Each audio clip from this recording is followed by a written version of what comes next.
Welcome, Laredo, to another episode of the 24/7 Laredo Talk Show. We're pretty lucky to have a very known person here.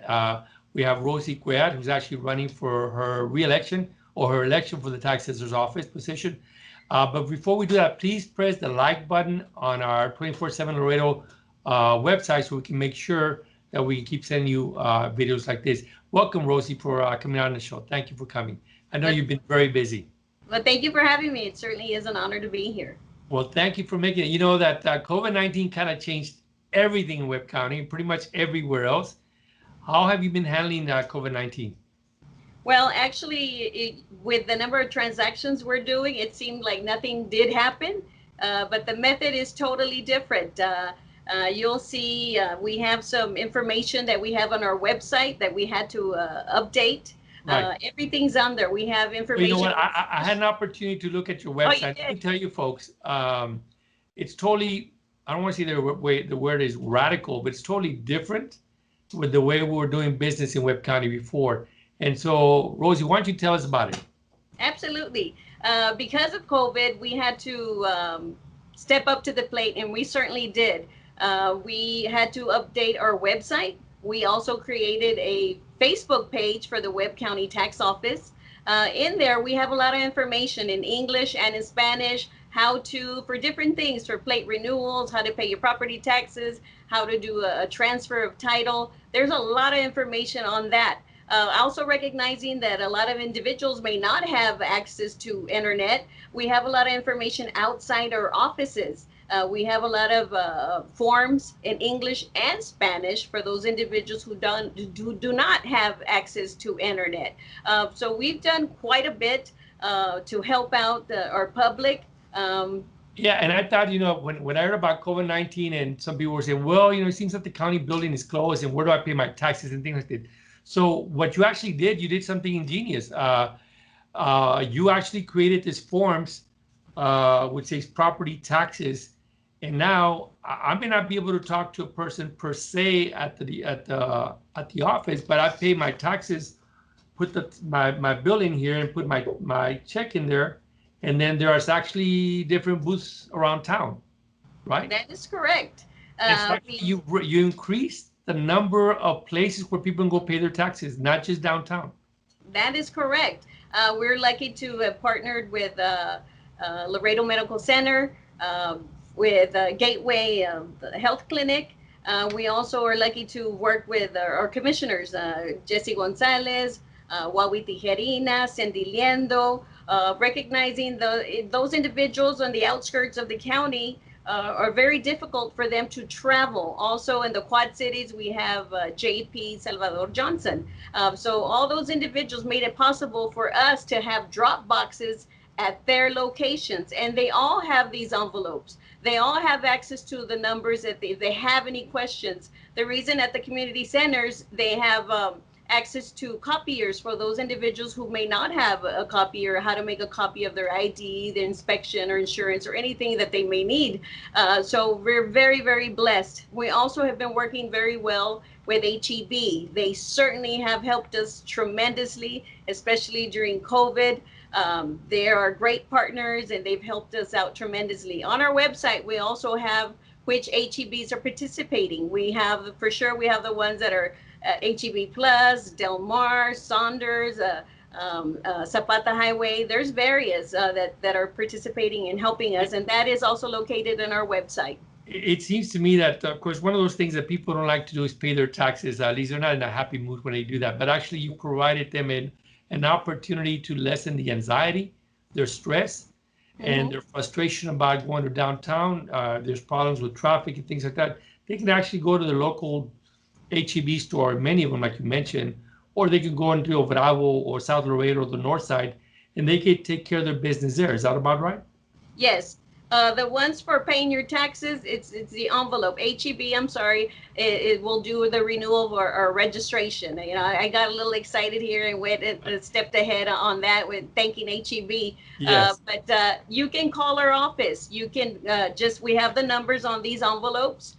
For example, 523-5210, and the ones that are on the envelopes. You can call and make your payments by phone.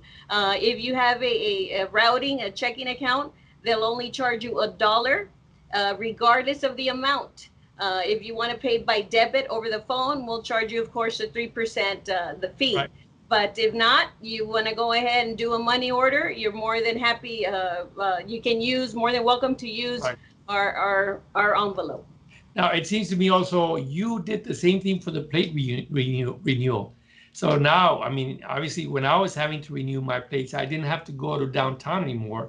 I could just go to one of those places that you mentioned that are listed and just go ahead and submit the paperwork there, put in your money in there, you file it. What happens after you do that? Okay. Well, again, if you look at the envelope, it has what you need. You need the insurance, your copy of your ID, inspection.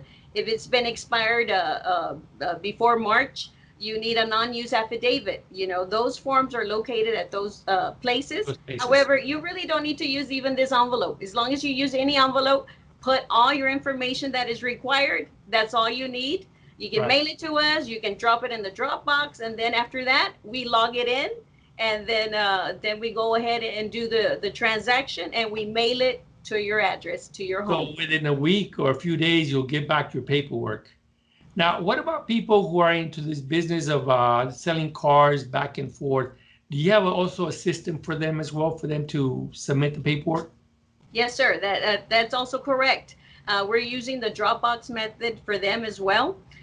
We created a makeshift drive-through on Flores Street that has been working very well, where they pick up on Tuesdays and Thursdays. What I'm really excited and looking forward to is we have 2 windows that we're going to use as a walk-up window for the dealers and also for the public, but mainly for the dealers. So, you know, we're still dealing with COVID. We're going to do the same method. It's going to be so easy for them. They'll be able to pick up any day, any hour, as long as they've been called that their transactions are complete, they can pick up at any time. And then if I'm selling my car, you also submitted another form, which is the application for Texas title and registration. I can now do the same thing and submit it and put in a Dropbox as well. Absolutely. We have this information. We have a checklist. It's also in English and Spanish. And the back, you have the form of the title or a copy of the title. It's color coded, and also the 130U, which is needed, the form to do a transfer of a title. It's also color coded. So it's really, really simple. What you do is put it on an envelope, put the original title, signed the 130U. If it's expired, the plates, you need your inspection, your registration, and your ID, and then leave your name and your number on the outside. We'll call you and tell you how much it's going to be. You can pay over the phone, and we can just go ahead and take care of you like that. And the last question I have, what about those people who don't have the internet? Can they still do business with a person? Absolutely. We're going to integrate having individuals. Today, what we started is, again, the line that is outside. We'll go ahead and do that transaction. We're slowly integrating how we first started, where we had the individuals outside. We don't want individuals inside yet. We're almost prepared, and I'm glad you brought that up. In the building, we have partitions that we're almost done with that. We're working on other stuff to make sure that everything is ready to go. But in the meantime, we're having the individual on the outside, and we'll do that. You know, and I even had. So Rosie, really, the service never stopped. Absolutely not. 24 hours. Pretty much, just anytime you want to wake up and pay those bills or take care of it, you could just take care of it at one of those drop boxes. Absolutely. You know, we're here to help, and it's certainly a wonderful challenge for us. And I look at it as a positive thing because we're here to improve service, and that's how I look at it. Well, that's certainly going to improve service, and I want to thank you. I mean, this is certainly another way to help the taxpayer and the people doing business with the county to make it a little bit easier for them. We're going to take a short break, and we'll be right back with Rosie Cuellar.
welcome back. Rosie Cuellar is here with us. Talk to us a little bit about the tax assessor's office. I mean, obviously you had a lot of changes that have happened during the COVID-19, and you've been busy. Your staff's been busy, even though some have to be working from the house. But I gotta ask you this, Rosie. How did you get into the tax assessor's office? Because you were a successful attorney. You actually were a very good municipal court judge. I mean, tell me about the transition, and tell me about a little bit about you when it comes to municipal court. Okay, well, first of all, it's certainly an honor to be the municipal court judge for 8 years. I proved my commitment to this community through all the community outreach that I've done. You've known my integrity and my professionalism. But then I got termed out. And there was this opportunity when Ms. Barrera stepped down from her position to run for county judge. So the timing was right. The individuals, the public had confidence in me, and they voted for me to be in that office. And I'm here seeking re-election for that office again. Good. Well, then, how do you feel? How has been the response with the public? You came out number one in the runoff.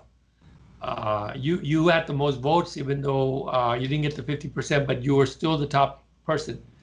How do you feel this election is going to turn out?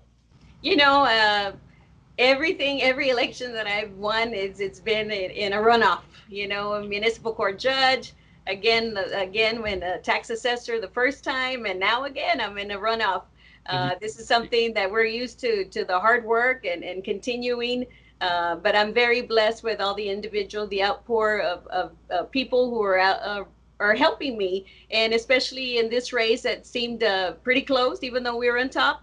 But it's still close, but we're working very hard, and people saw how close it was. So we have many, many new people that saw how important their vote, is.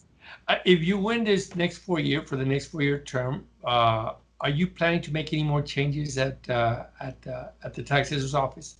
Absolutely. There's always room for improvement. I'm never one to say, okay, this is perfect. Yeah, I'm done. No, we're always trying to improve. Something that we're working on is maybe a brand new office for the tax office. If not, a satellite office. That's something that I would certainly consider. And we're in the talks with Commissioner's Court, but with COVID and everything happening, it kind of went to the wayside a little bit. But the satellite office is something that we need to improve, because I know that parking is certainly one of the main issues that we have there at the tax office. Well, certainly adapting to change is one of the characters for a good leader. So obviously you're adapting to the changes, and that's always a good step for you.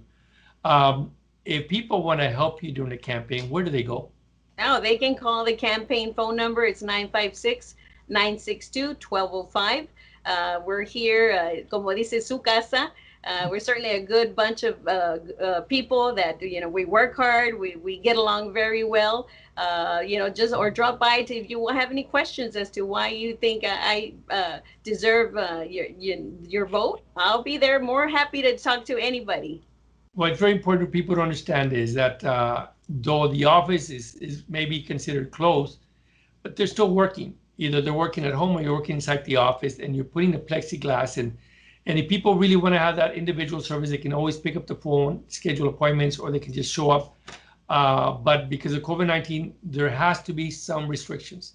And so obviously you make the changes, and that's something good for the community as a whole, because you actually open up more spaces and more time and more services for the public by having those little drop boxes all over town. Absolutely. COVID is here to stay for a while. Wow. We have to take care of ourselves, our employees, and the public. That's something that we need to. As you know, cases have increased in the last because of the last 2 weeks. So it's something that's very concerning for us. But if they have a little patience and have a little faith, this will certainly work out, and they will not be risking their health at all. Well, thank you again for all your time and your service. We'll be hopefully seeing you right after July 4th weekend and get one more opportunity to talk to you. Thank you again, Rosie, for showing up.